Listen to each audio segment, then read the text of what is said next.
The entire state of Idaho has been under crisis standards of care for over a month now. You just heard about the situation in North Idaho, but what about the rest of the state? Does it look the same?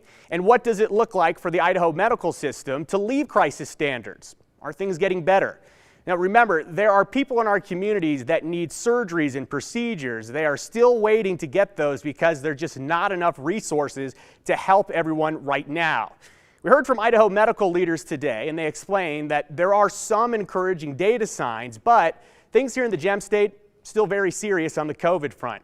So are things better, worse, or the same today compared to when the state of Idaho went into crisis standards of care, again, about a month ago? Well, here's Health and Welfare Director Dave Jepson's take on that question. The number of patients in hospitals, particularly up north and here in the Treasure Valley, is actually higher than when we went into crisis standards of care. In a lot of ways, we're still in a worse situation than we were when we first declared crisis standards of care. We still see very high patient loads, many situations higher than when we declared crisis standards of care. We have added in more staff that have helped out a great deal. But I do not think that we are back to the place where we were when we first entered crisis standards of care. We have a little ways to go to kind of get back to that place. So with that said, how long can Idaho expect to remain in crisis standards of care? Remember, those crisis standards of care are preventing people from getting those surgeries and procedures. And are those surgeries and procedures a matter of life and death immediately? No, but for people in great pain waiting for treatment, they may not be in grave danger, but they're going to remain in a lot of pain. And as we've heard from you, our viewers who are going through this, they would sure like to have that pain relieved as soon as possible. So how do we get out of crisis standards? Well, they tell us by essentially reversing the criteria we use to go into them, considering things like space and staffing and resources. They need all of that to return to normal before we can return to normal care protocols. Director Jepson explains further.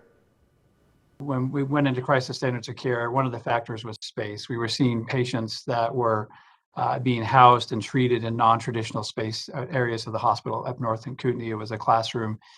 Down here in the Treasure Valley, they've converted day surgery units into patient care units. So we would be looking for some of those things to go back to within the normal footprint of the hospital, just like they were before we declared crisis standards of care. Right now, the hospitals are running, even with all the extra staff that have been provided through our federal partners and the National Guard, are still running at higher ratios of staff to nursing than they would under the normal standard of care, or the usual standard of care. So those same criteria that we looked at that moved us into crisis standards of care will be the ones we look at to move us out. We see your questions every week about when people will be able to get procedures that are put on hold, like we talked about. And for all those people asking if it's going to be weeks or months away, well, those are fair questions, but the answer is we just don't know for now.